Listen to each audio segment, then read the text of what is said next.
I don't care what the chart says, we are telling you what needs to be done. That was my son Ethan. His voice, once my greatest comfort, was now a weapon aimed directly at my heart. I was trapped, a silent prisoner in my own body, forced to listen as my own children argued for my death. They saw a problem to be managed, an estate to be settled. They had no idea the woman who raised them was in here, her mind screaming, her heart breaking with every treacherous word they spoke. Before we begin, make sure to like and subscribe. We truly need your love and support. And tell us in the comments, what's one life lesson everyone should hear before it's too late? Your words could make a difference. My daughter Clara's voice was a syrupy poison, a performance of feigned grief. Doctor, please. Our mother is a proud woman. She would be horrified to be kept alive by machines. She would hate being a burden. A burden. After a lifetime of sacrifice, that's what I had become to them. An inconvenience, standing between them and their inheritance. Their desperation wasn't just pure evil. It was a festering greed, a need to cover their own failures by cashing in on mine. Dr. Evans stood firm. There are clear signs of cognitive response. Giving up now is not an option. But Ethan stepped forward, his voice dropping to a low, menacing threat. This isn't an option. It's an instruction. We have the power of attorney. We are her next of kin. You will do as you are told, or you will regret it. Let her go. A silent scream ripped through my soul. My children, my own flesh and blood, were standing there, ordering my execution. They thought they were closing a chapter, burying a dead woman who could no longer serve them. They had no idea they weren't ending a life. They were starting a war. And from the depths of that darkness, I vowed I would be the one to finish it. Lying in that hospital bed, I had nothing but time. Time to replay every warning sign I had willfully ignored, every wrong turn I'd made as a mother. You don't just wake up one day to find your children are strangers willing to sign your death warrant. You build them that way, brick by painful brick.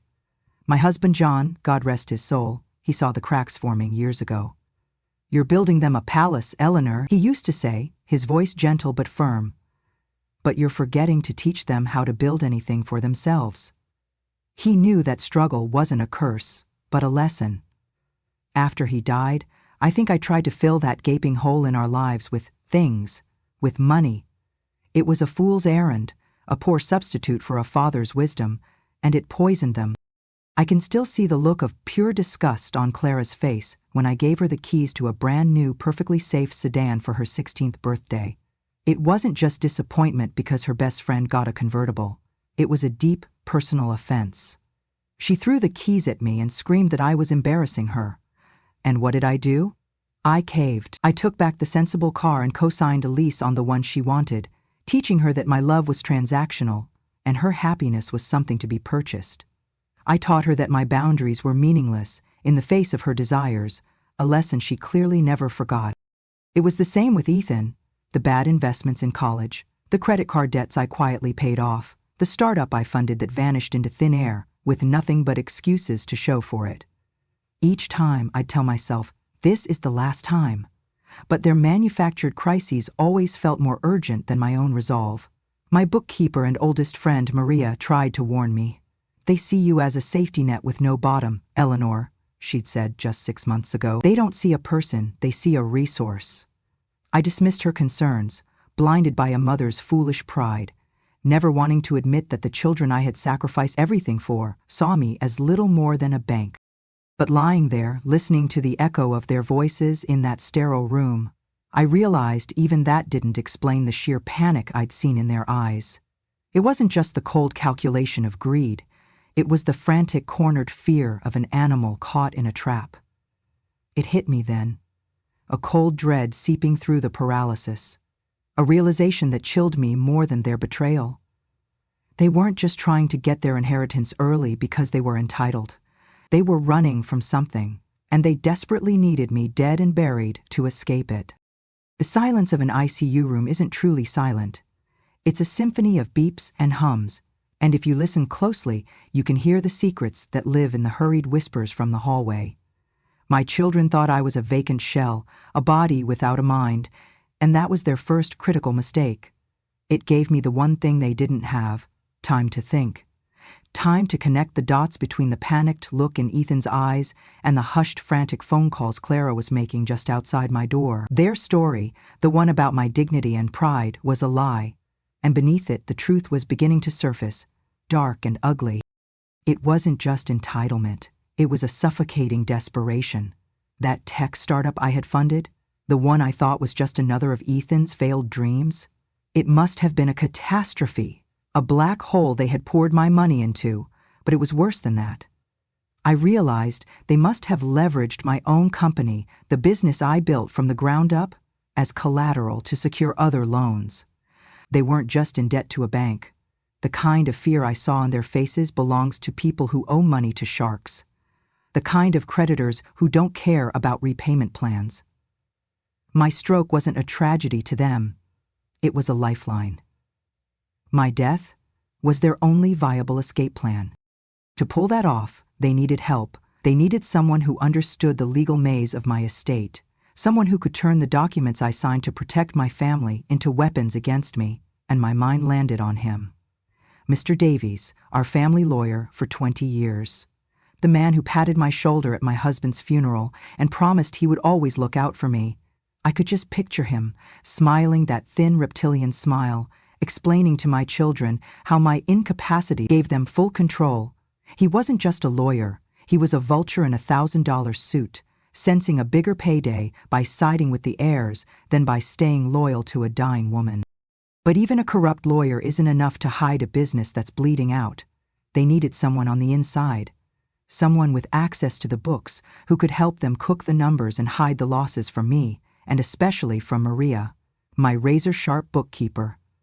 A cold dread washed over me as I replayed the last few months in my mind. A missing file here, a delayed report there, all explained away by a junior analyst I had recently promoted. A young man named Ben that Ethan himself had recommended. A friendly, eager kid. He couldn't be involved, could he? The thought was a chilling whisper, a new layer of betrayal that was almost too much to bear. The days bled into one another in a blur of quiet humiliation. The physical indignities of being helpless, of being a body that wouldn't obey, were nothing compared to the emotional torture of my children's visits. They would perform their dutiful grief for the nurses in the hallway, their faces a mask of concern, then walk into my room and speak of me as if I were already a ghost. They'd stand at the foot of my bed and openly debate selling my properties and liquidating my assets. Their voices so casual you'd think they were discussing what to do with unwanted furniture. They were grieving, all right, but not for their mother. They were grieving their dwindling bank accounts. The breaking point, the moment I hit the absolute bottom of that dark pit, came on a Tuesday afternoon. I remember the gray rain streaking down the window pane. Dr. Evans had just left, his gentle but somber words, slower progress than we'd hoped, hanging in the air like a death sentence. Ethan had already stormed out, but Clara lingered behind. She picked up my limp, useless hand, her touch feeling not like a daughter's, but like an appraiser's examining a piece of property. She leaned in close, her breath warm against my ear, and whispered the words that would change everything. "Why are you holding on, Mom? There's nothing left for you here. Just let go. It would be better for everyone. Better for everyone." In that instant, something inside me didn't just break, it hardened. All the love, all the sacrifice, all the soft maternal feelings I had for her curdled and crystallized into something cold, sharp, and diamond-hard. It was pure, unadulterated rage. A mother's rage, the most powerful and dangerous force on this earth. The desire to die, to give up, evaporated completely. It was replaced by a singular burning need, to live, to stand on my own 2 feet again, look her in the eye, and make her regret she ever whispered those words. The very next day, a mountain of a man named Frank walked into my life. He was my new physical therapist, and he had no time for self-pity. He took one look at me, then at my chart, and said, "All right, Eleanor, I've seen the vulture circling, but I'm looking at you and I see a flicker in those eyes. The doctors might call it an involuntary reflex. I call it a fighter who isn't done yet. Am I right?" I screamed yes with every silent fiber of my being. He grinned. "Good. Then today the war begins. Your first mission, wiggle your left big toe.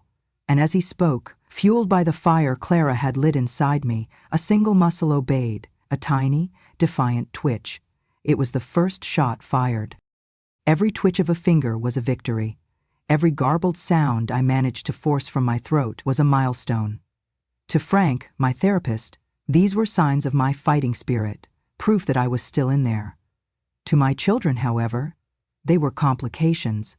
I could see the flicker of horror in their eyes every time I showed a sign of improvement.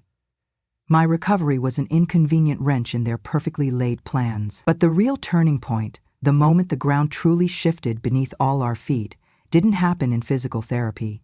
It came in the form of my oldest friend and bookkeeper, Maria.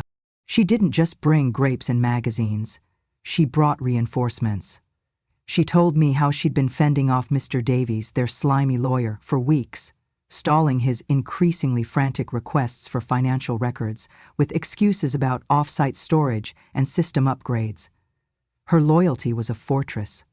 When I managed to squeeze her hand, a weak but definite pressure, tears of relief welled in her eyes. "I knew you were in there, Eleanor," she whispered. Then she reached into her large handbag. "And I found something. Something I don't think even John knew you kept." She pulled out a thick, leather-bound ledger I hadn't laid eyes on in years. I had forgotten all about it. It was my secret book of truths. For 20 years, every time I had bailed them out, the sports car for Ethan, the credit card debts for Clara, the seed money for one failed venture after another, I had documented it.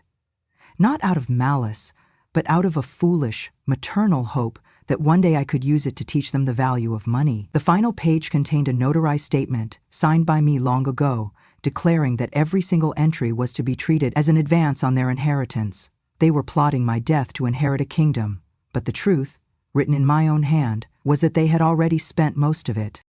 But that was only the first tremor of the earthquake. The next day, Maria returned, her face pale but her eyes blazing with a righteous fire. She'd received an anonymous email. It was from Ben, that young analyst Ethan had pushed me to hire. He was terrified. He confessed that my children hadn't just squandered my money, they had actively committed fraud, forging my digital signature to secure shady business loans they could never repay. Ben had the emails, he had the proof, and he was willing to talk. Lying there, with that ledger on my table and an inside witness ready to testify, I felt the scales of power finally, decisively, tip in my favor. The game had changed. It was no longer about what they were going to do to me. It was about what I was about to do to them. The next month was my training camp for the war to come. On one front, Frank worked on my body, pushing me from a walker to a cane, each agonizing step a victory of will over flesh. On the other front, Maria worked on my case. She secretly retained a new lawyer for me, a sharp, relentless litigator named Miss Jennings, whom I'd once battled in a bitter contract dispute. I had respected her then, and I desperately needed her now. Maria became my general, feeding Miss Jennings the ammunition she needed, my secret ledger, and the damning collection of emails from our whistleblower, Ben. The strategy was simple. We would let them think they were winning, right up until the moment we pulled the throne out from under them. My speech was still slurred, my voice a pale imitation of its former strength, but it was functional, and the first person I wanted to use it on was the snake himself, Mr. Davies. Maria arranged the meeting under the pretense that I was finally lucid enough to sign his liquidation papers. He walked into my hospital room oozing a disgusting, smug sympathy, his expensive briefcase full of documents that would have sealed my financial doom. He saw a frail old woman propped up in a chair. He didn't see the trap that was about to spring shut. He launched into his spiel about helping my distraught children manage my affairs, and I let him talk, letting him dig his own grave with every lie. When he finally slid a pen and paper in front of me, I took a breath and managed one clear word: no. The flicker of confusion on his face was more satisfying than a month of physical therapy. Maria then slid a single printed email across the table. It was the one where Davies had explicitly advised Ethan on how to best leverage my incapacitated state for a quick liquidation. His face went white. He knew in that instant that he was utterly ruined. He wasn't a loyal man, he was a cornered rat. Faced with a clear case for disbarment and potential criminal charges, he folded completely, agreeing to turn over every piece of evidence against my children to save his own skin. That was the first domino. With Davies's cooperation, Ms. Jennings moved fast, getting a court order to freeze every single one of my assets. The calls to Ethan and Clara would have started that same afternoon. The bank, the realtors, the brokers, every door slamming shut. I was discharged a week later, leaning heavily on a cane but feeling taller than I had in years. My first stop wasn't home. It was my office. It was time to reclaim my kingdom. The family home, the house my John and I built with our own hands, the one filled with so much laughter and now so many ghosts, was the only place this could end.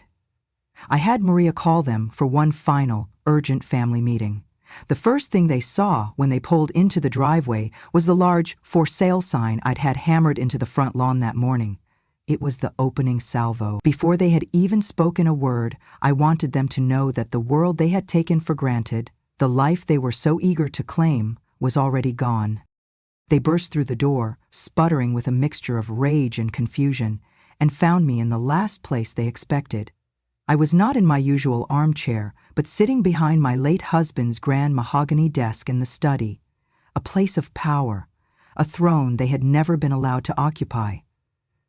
I was flanked by Maria on one side and my lawyer, Ms. Jennings, on the other. The cane leaning against the desk was a symbol not of my weakness, but of the long, painful road I had walked to get to this very moment. Their shock at seeing me there, so composed and in command, was the first real taste of their defeat. Ethan immediately started yelling about the frozen accounts, blaming their lawyer. "Davies is a snake. He's trying to cut us out." Miss Jennings cut him off, her voice as sharp and cold as ice. "Mr. Davies is no longer your counsel," she said calmly. "He is, however, the primary witness in the investigation into your fraudulent activities." She slid a thick file across the polished wood toward them. "This contains his sworn testimony, along with evidence from your former employee Ben, detailing wire fraud, conspiracy, and the forgery of your mother's signature." They stared at the file as if it were a bomb, and in a way it was. Clara started crying then, the practiced hollow tears of a child caught in a lie. "We were desperate, Mom. We made a mistake." "A mistake?" For the first time my voice rose, filled with the cold fury I had harbored for months. "A mistake is forgetting to pay a bill. Telling doctors to let your mother die so you can cash in her insurance policy is a betrayal of the highest order." I pushed the old leather ledger across the desk toward them. "And this is the truth you chose to ignore. You thought you were inheriting a kingdom. You had already spent it." I let them see the decades of entries, the notarized final page, the chilling reality of their greed. Their inheritance wasn't just gone. It was negative. The role reversal was absolute.